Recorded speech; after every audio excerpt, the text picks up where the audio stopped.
Bonjour chers téléspectateurs et bienvenue à ce magazine consacré à la femme. Et aujourd'hui nous recevons pour vous Félicité Nvioki, qui est présidente de l'ONG Femmes Africaines de Montréal. Elle est également artiste peintre. Alors nous allons la découvrir dans toutes ses casquettes. On est avec elle sur ce plateau. Bienvenue.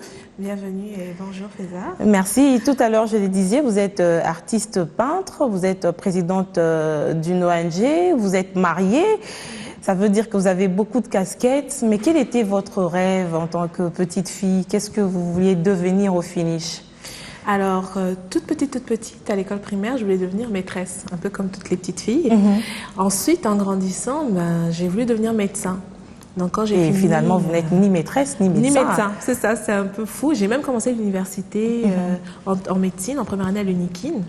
Et ensuite, je suis allée poursuivre mes études à la Sorbonne. Et là, j'ai fait économie. Je me suis spécialisée en économie de développement, car je voulais revenir travailler ici pour aider à développer le pays. Et ce qui s'est passé, c'est que je me suis mariée et je me suis installée finalement au Canada avec mon mari. Donc c'est là que j'ai commencé à penser à la peinture. Et comment est née cette vocation de la peinture? Est-ce que toute petite déjà, vous aviez commencé à faire des beaux dessins? Parce qu'on sait le découvrir, elle a du talent. Alors, je dessinais pour le plaisir, derrière mes cahiers. Souvent pendant l'école, je suivais quand même le prof, mais je dessinais beaucoup derrière si on voit mes fards quand j'étais plus jeune, il y a toujours une petite fleur, des petits dessins, mais c'était pas sérieux. Alors, j'ai même arrêté de dessiner pendant un moment. Et quand je suis arrivée à Montréal, alors je connaissais personne. Je connaissais des gens, mais c'était pas vraiment mes amis. Je me retrouvais un peu seule. Et j'ai eu ce besoin-là de faire quelque chose, d'exprimer, parce que je me sentais seule, vraiment. C'est la solitude. C'est cette solitude qui est née... Et un jour, je me suis réveillée, je suis allée dans un magasin de peinture. Je voulais un tableau chez moi. J'ai dit, OK, il faut vraiment que j'ai un tableau parce que j'adore la décoration intérieure. Donc, je suis allée dans un magasin, j'ai demandé c'est quoi le matériel pour peindre et tout. On m'a tout donné. Je suis allée chez moi et j'ai commencé à peindre. Le premier tableau, ça ressemble vraiment à rien. Je l'ai gardé en souvenir. Il y a combien d'années comme ça? J'ai commencé en 2010. Ok. En 2010. J'étais enceinte de ma deuxième fille. Déjà. Donc, c'est ça avec tout, la grossesse, comment tu te sens. Mais c'est ça, je me suis un peu renfermée pendant un moment. Mais bizarrement, c'est cette peinture qui m'a fait sortir de chez moi. Parce que les gens venaient chez moi, ils voyaient, ils disaient, oh, mais c'est beau cette peinture, tu l'as achetée où? Je dis, non, c'est moi qui l'ai faite. C'est pas possible. Je dis, si. Donc, j'ai commencé à en faire pour des personnes comme ça, par plaisir. Ensuite, au bout d'un an, j'ai accumulé du stock.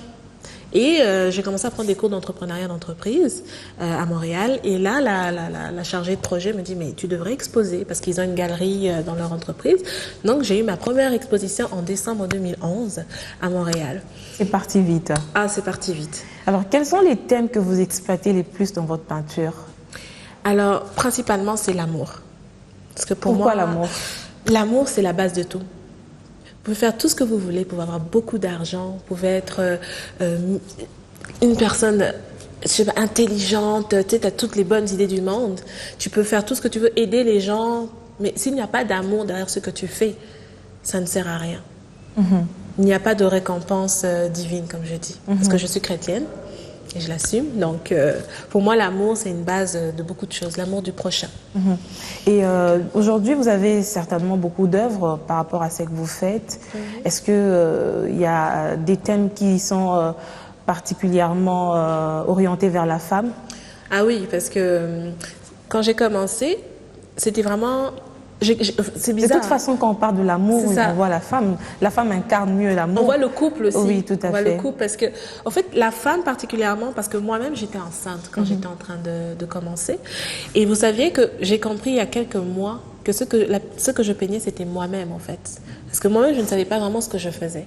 Et en fait, je représentais la femme enceinte. C'est un peu comme les toiles que j'ai actuellement sur le plateau, qui représentent une femme enceinte. Sur ce tableau-là. Sur ce tableau-là. Donc, on voit la tête, la poitrine et le ventre.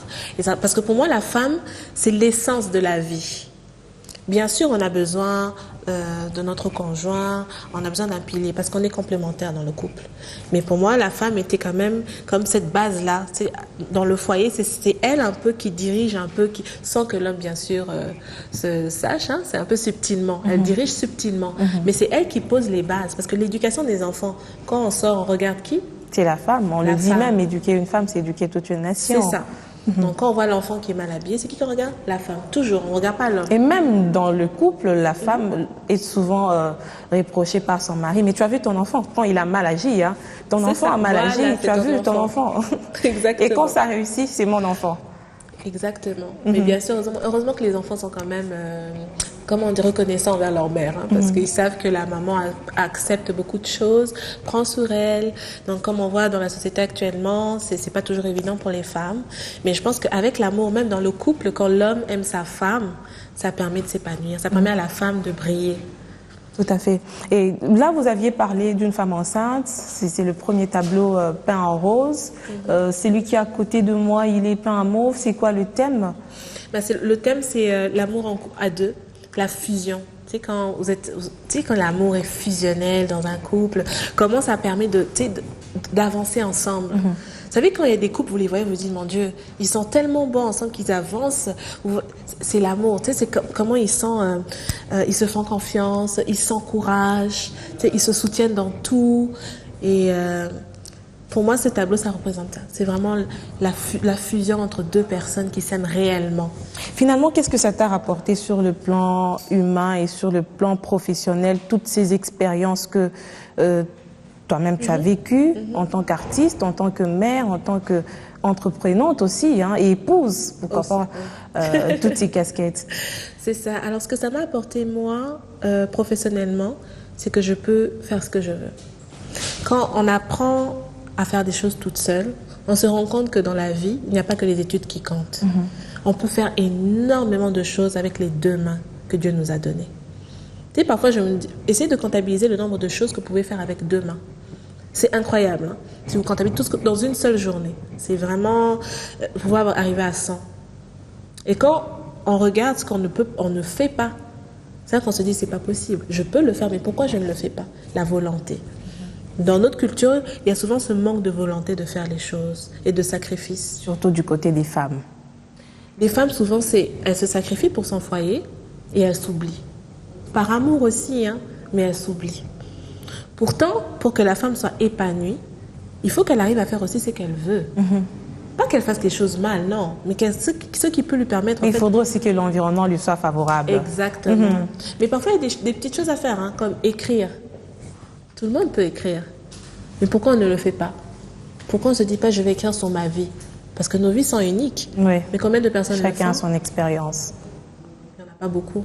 Chanter. Combien de personnes peuvent chanter? Juste chanter pour soi. Pas chanter pour le... Je ne parle pas de faire des albums ou quoi que ce soit. Pour s'épanouir, bien se sentir. Ça permet de sortir. Et en montrant ce que... Par exemple, imaginons, tu as des enfants et tu es là en train d'écrire une chanson. Ta fille qui voit ça, plus tard dira, oh, maman, elle a écrit ça. Et ça reste pour la vie, ça reste pour les générations futures. Ça inspire aussi. C'est ça, et ça inspire. C'est vrai que ça m'a apporté d'inspirer d'autres femmes. Raison pour laquelle j'ai créé l'association Femmes Africaines de Montréal. Et c'était pour vraiment pousser les femmes à se dire, je suis capable de faire des choses. Moi aussi, je suis une femme, oui, je suis intelligente, parce qu'on a toutes les capacités des hommes. Mais qu'est-ce que... Énormément de choses. Mais être ménagère aussi, finalement, c'est un métier, s'occuper de ses enfants. C'est un métier, oui. Mais il faut savoir faire autre chose aussi. Parce que c'est la femme qui organise tout au fond. Tu sais, elle fait en sorte que tout soit fait pour ne rien manquer. Mais c'est pas juste faire à manger, s'occuper de la maison, des enfants. Non, il faut savoir s'occuper, il faut savoir utiliser ses mains et sa tête. Tout en étant ménagère, Voilà. faut être entreprenante. C'est ça. Et c'est possible parce qu'on a tous les mêmes capacités. C'est sûr qu'on n'a pas tous les mêmes. On n'est pas nés toujours avec les mêmes moyens, dans une famille qui peut se permettre certaines choses. Mais avec ce qu'on a, moi je dis toujours, on commence avec ce qu'on a. Quand j'ai commencé ma peinture, je crois que j'avais $20, pas plus. Mais c'est petit à petit que j'ai commencé à évoluer. C'est parce que vous y avez mis la volonté. Aussi. Et la patience. Parce qu'il faut de la patience. La passion aussi. La passion aussi. Tout à fait. Ah oui. Quel regard vous portez sur la femme congolaise? C'est vrai que vous évoluez à l'extérieur, mais vous avez vos souches, vos origines au Congo. Vous avez eu quelques temps ici. Ça vous a permis d'avoir une idée des femmes congolaises et surtout vous vous informez, vous êtes intellectuel. Quand vous regardez la femme congolaise, quelle lecture vous faites-vous? Est-ce que nous évoluons positivement? Est-ce qu'il y a encore des choses à améliorer? Moi, je dirais qu'il y a des deux. Parce qu'il y a plusieurs femmes. Il n'y a pas qu'une seule femme typique congolaise. Je trouve qu'il y a des femmes qui vraiment en veulent à la vie et qui se battent. Et elles évoluent. Tu sais, elles sont bien dans leur cadre, même si on est au Congo, elles ne te disent pas oui, je souffre. Non, elles sont bien, elles sont épanouies. Comme il y a des femmes aussi qui sont comme font tout aussi en fonction de leur mari, et puis c'est aussi la culture. Oui. Donc on peut pas leur Des reprocher pesanteurs culturels. c'est ce qu'elles connaissent. Donc quand tu ne sors pas, tu ne peux pas savoir qu'est-ce que les autres femmes vivent. Tu penses que tout est pareil. Donc c'est ces personnes-là aussi qui se limitent aussi à cette vision du monde. Quand même, il y a des femmes aussi qui ne savent pas du tout ce qu'elles valent, qui vont se laisser détruire intérieurement, et puis c'est triste. Mais c'est vrai, il y a des femmes aussi qui elles se contentent de ce qu'elles ont, et puis c'est Est-ce que nos réalités se rapprochent finalement? Je parle de la communauté africaine qui vit par exemple à l'extérieur en tant que femme. Est-ce que c'est toujours pareil entre nos réalités en tant que femmes, entre les deux, bien qu'on est éloigné sur le plan géographique? En tant que femme, au niveau de la culture, au niveau de tous les jours? Au niveau de tous les jours, oui. Alors, ça dépend, hein, ça dépend. Je dirais que au niveau culturel, je trouve on a quand même des racines fortes. Hein. Donc, il y a cette culture qui reste même quand on est là-bas. Les femmes, mariées ou pas, on a toujours cette... je ne sais pas comment expliquer. Vous savez, les choses que les mamans nous disent, qu'il faut faire, qu'il ne faut pas faire. Oui, c'est la culture. Voilà, ça reste. Tu vois, des femmes qui continuent à laver des habits dans le seau, tu vois, et puis tu te dis, mais non. Bien qu'il y a des machines à laver. Oui, il y a des machines à laver. Tu sais, il y a des petites choses, tu te dis, non, ça, on peut s'adapter à l'endroit où on est. Tu sais, comme il y a des femmes aussi qui s'adaptent, et puis qui font comme les Québécoises, comme les Montréalaises, mais tout en restant africaine. Il faut garder cet équilibre. On a des valeurs qui nous permettent de nous distinguer, de nous différencier des autres femmes. Alors, même pour les enfants, l'éducation, hein, c'est le respect. Il y a le respect aux adultes. Là-bas aussi, les femmes, on mange la même chose, hein, par exemple. Donc, il y a certains points sur lesquels on se ressemble. Mais il y a certains... Et sur le plan de l'épanouissement, par exemple, l'autonomisation de la femme. Sur le plan de l'épanouissement, ça dépend aussi. Parce que les maris, ils ne changent pas beaucoup non plus. Hein. Parfois. Donc, il y a aussi cette culture qui reste. Parce que finalement, là-bas, l'homme travaille, la femme travaille. Mais j'ai vu, par exemple, bien que vous travaillez à deux, quand la femme revient, c'est elle qui fait tout. Et ça crée un certain déséquilibre. Alors qu'on sait que les Occidentaux savent mieux... Mais j'ai l'impression que ça existe aussi ici. Hein. Oui. La femme travaille, mais elle rentre quand même faire à manger pendant qu'on parle d'égalité des sexes. C'est un peu paradoxal. Ça continue ici et là-bas. Moi, je dirais que ce serait bien que... Sur ce plan-là, c'est vrai qu'il y aura beaucoup de polémiques parce que certaines personnes vous diront qu'il y a certains hommes qui exigent à leurs femmes de manger que la nourriture qu'elles ont préparée. C'est aussi une question de convenance, des concessions, oui, mais moi, des règles personnelles. Aussi, dire à un homme exactement ce qu'il prépare, ou de manger ce que lui prépare, ce serait bien aussi. Hein. Pourquoi pas? Parce que l'homme aussi peut faire à manger. On a toutes les mêmes capacités. Donc, pourquoi pas? Finalement, qu'est-ce qui vous a poussé à créer cette association? C'est vrai que j'avais dit qu'est-ce qui vous reproche, qu'est-ce que vous reprochez aux femmes, mais ça veut dire que vous aviez une vision que vous vouliez communiquer à ces femmes africaines de Montréal. C'était quoi la vision? Alors la vision, c'était déjà de les sortir de leur trou, parce que parfois on a l'impression qu'on est seul et leur dire on n'est pas seul. Et c'était parce que dans nos valeurs de l'association, on parle de sororité, on est des sœurs. Donc, quand une femme, par exemple, qui vient d'arriver à Montréal, a besoin d'un contact, a besoin d'une idée ou je ne sais pas où est-ce qu'elle peut trouver ci ou ça, ou par exemple les entrepreneurs à qui je peux parler, qui je peux voir, c'est de se dire oui, je peux envoyer un email à Femmes africaines de Montréal pour me dire, écoute, vois telle personne, ça peut peut-être ouvrir d'autres portes. Parce que quand on est sœurs, on est un peu comme... on est plus fortes, en fait, ensemble. Là, on est une vingtaine de femmes, on se voit de temps en temps, il y a des événements, on se reconnaît. On dit, ah oui, et tu vois qu'il y a une évolution. Parce qu'à force de s'entraider, on se donne des idées. L'union fait la force, dit-on. C'est ça, c'est ça. Donc, ma vision, c'était vraiment d'unir les femmes qui sont à Montréal, mais pas seulement pour qu'on reste en clan, hein, mais pour qu'elles voient loin. Qu'elles se disent, oui, on peut avoir des sœurs, mais on peut aussi avoir des contacts ailleurs. Donc, parce que je me dis, il faut aussi parler aux autres personnes, les Québécois, les Américains, il faut sortir, même aller jusqu'aux États-Unis, parce qu'on est au Canada, donc aux États-Unis, aller en France, sortir. Mais de se dire, on a quand même une base, on a un pilier. Mais aussi de se dire, je suis capable de le faire. Parce que souvent, on me demande, oui, mais comment tu fais? Tu es mariée, tu as des enfants, tu as ta maison à tenir. Comment tu fais? Je dis, Comment tu fais? Je pose la même c'est question. ça. Mais Comment comment tu je fais? fais? Je m'organise. Pour 3 jours déjà. En avance, Tu sais, pour, oui. tu sais, c'est juste essayer de s'organiser au maximum. C'est vrai que c'est pas toujours parfait. On court quand même. Mais c'est moins stressant. Parce qu'il faut prendre le temps aussi de méditer sur te dire, OK, cette journée, qu'est-ce que j'ai fait? Prendre le temps de prier. Tu sais, il y a plein de choses à faire. C'est pour ça qu'on dit dans la Bible, chaque chose en son temps. Parce que si tu fais toujours la même chose tout le temps aussi, tu deviens fou au bout d'un moment. Tout à fait. Et qu'est-ce qui vous fait avancer dans la vie? C'est quoi cette astuce que vous utilisez? En fait, j'aime la vie. Pour moi, quand je me réveille, par exemple, je me suis réveillée ce matin, je respire, je marche. Tu sais, je peux te parler actuellement. Je me dis, c'est une grâce, c'est un privilège que j'ai. Il y a des personnes qui n'ont peut-être pas atteint mon âge, qui n'ont pas pu faire ce que je fais.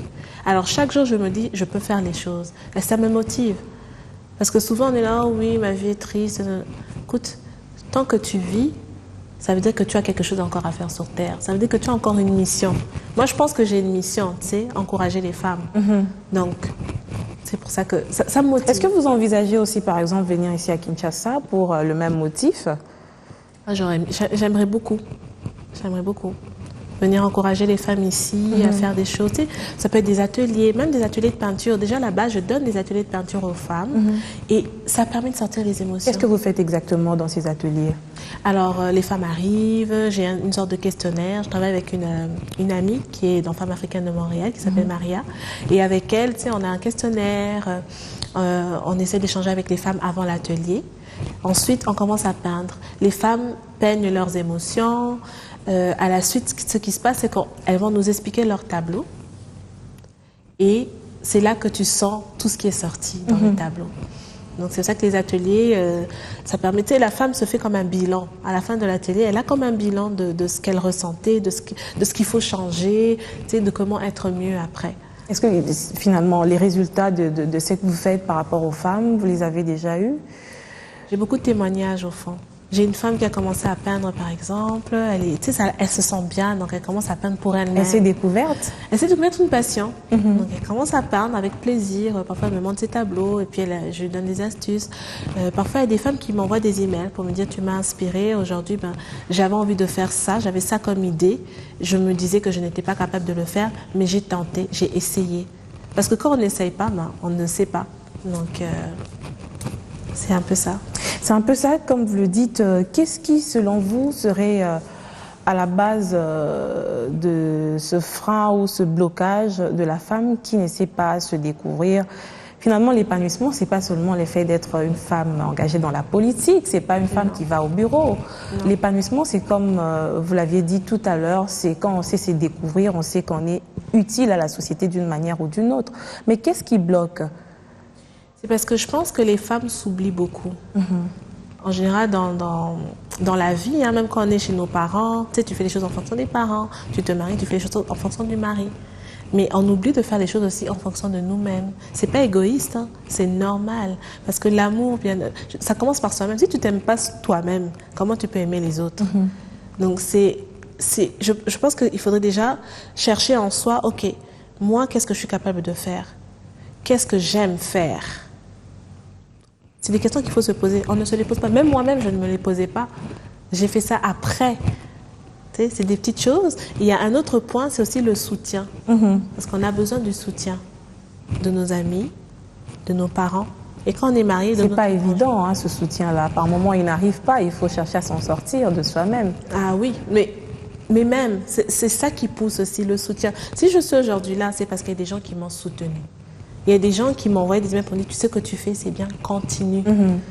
Je ne peux même pas compter le nombre de personnes qui m'ont... Je ne peux pas. Parce que c'est ça qui me permet d'être là. On m'a encouragée. C'est encourager les autres. Parce que on me dit qu'il y a beaucoup de jalousie ici, les femmes entre elles et tout ça, mais il faut savoir s'encourager, dire à une autre femme, oh oui, vraiment, ce que tu as fait là, c'est très bien, mais tu pourrais peut-être t'améliorer en faisant ça, ça, ça. C'est ça l'encouragement. C'est pas juste dire c'est très bien, non. C'est dire aussi, tu peux faire ça pour évoluer. Mais souvent, ce que les femmes font, elles se gardent les idées pour elles, elles ne veulent pas partager. Or, le partage permet d'évoluer. C'est quand il y a plusieurs idées de personnalité aussi, et tout ça, ça donne des fruits. C'est comme ça qu'on avance, qu'on évolue. Et à Montréal, c'est ce qu'on essaie de faire avec les femmes. On essaie de s'encourager entre nous, on essaie d'avancer, de se pousser mutuellement. Félicité, j'ai envie de dire que tout va bien chez vous. Si ce n'est pas le cas, qu'est-ce qui n'a pas marché dans votre domaine culturel ou sur le plan professionnel, par exemple, avec cette ONG? Quelles sont les difficultés que vous rencontrez? Les difficultés. Alors, en parlant de difficultés, moi, je dirais qu'il faut persévérer, en fait. Parce que c'est pas du jour au lendemain que tu te fais un carnet d'adresses, c'est pas du jour au lendemain que tu peux inspirer des femmes. Moi, je pense qu'il faut persévérer dans ce qu'on fait. Et quand on y met vraiment de la volonté, hein, moi, je parle de foi. Quand tu as vraiment la foi dans ce que tu veux, à la fin, il y a toujours des fruits. Toujours. Mais il faut persévérer. Il y a quelqu'un qui m'a toujours dit, n'abandonne jamais. Si tu sais que ce que tu fais est bon, n'abandonne jamais. N'abandonne jamais. Je pense que les femmes aussi ont compris ces messages. Et selon vous, quels sont les grands défis que vous avez à relever? Le grand défi, c'est marrant, hein? Croire en moi. Parce que la confiance en soi, ça commence par là, la confiance en soi. Ça, c'est un gros défi. Parce que jusqu'à aujourd'hui, hein, je vais faire une peinture, mais je dis, oh non, c'est pas assez bien, je suis pas assez bonne. Pourquoi? C'est la confiance en soi. Le grand défi, croire en soi. Le deuxième, persévérer. Toujours persévérer. Toujours persévérer. Entre le fait que vous soyez dans la peinture ou que vous soyez entreprenante, c'est où est-ce que vous vous sentez le mieux? Partout. Moi, je suis quelqu'un de très diversifié. Hein. Je ne peux pas faire juste une seule chose. Oui, là, il y a la peinture, mais je fais de la photo, je travaille aussi. Je donne des cours de danse aussi, je fais du gospel, je chante avec une chorale de gospel, donc avec qui je fais des concerts un peu partout à Montréal. Je suis aussi coordonnatrice de projet pour une association. Et actuellement, je travaille comme directrice artistique à l'espace Moshagalusa. Donc, je ne peux pas rester à faire qu'une seule chose. C'est impossible. On peut parler de toi comme une femme engagée, passionnée. Je suis passionnée. Quand je fais les choses, il faut que je fasse les choses. Il faut que je le fasse. Pour moi, je vis, donc il faut que je le fasse. Pourquoi je ne peux pas le faire? C'est qu'on me donne une bonne raison. On espère que les femmes congolaises vont bénéficier de votre expertise aussi dans les jours à venir. Est-ce qu'on peut y croire? Oui, je suis là. D'ailleurs, il y en a beaucoup qui savent. Elles peuvent m'appeler, elles peuvent m'envoyer des emails, me contacter sur Facebook. Sur Facebook, mon nom d'artiste est Fita Bella. Fita Bella, pourquoi? Fita Bella parce que c'est comme ça que ma mère m'appelle depuis que je suis petite. Et puis que toute la famille m'appelle, mon père. C'est votre petit nom? Oui, c'est mon petit nom. Mais pour elle, ça voulait dire belle fille. Ok. Donc Fita Bella, tout le monde m'appelle comme ça, mes amis d'enfance. Et sur Internet, c'est Fita Bella Sun Arts, mon site Internet. Sur Facebook, si vous tapez Fita Bella Sun Arts, vous me trouvez et puis vous trouvez mon monde artistique. C'est ça, ma vision du monde. C'était un réel plaisir de vous recevoir. Moi aussi, d'être là. Merci à toi, Feza. Merci à Biwan de me recevoir. Merci et surtout bonne continuité par rapport à vos projets, à votre engagement pour l'épanouissement de la femme, non seulement par rapport au milieu où vous évoluez, mais aussi par rapport à la femme africaine en général. C'est très bien, nous vous encourageons et nous disons merci à nos téléspectateurs de votre fidélité à ce programme consacré à la femme. On vous retrouve très bientôt pour un nouveau numéro sur la même chaîne. Fierté.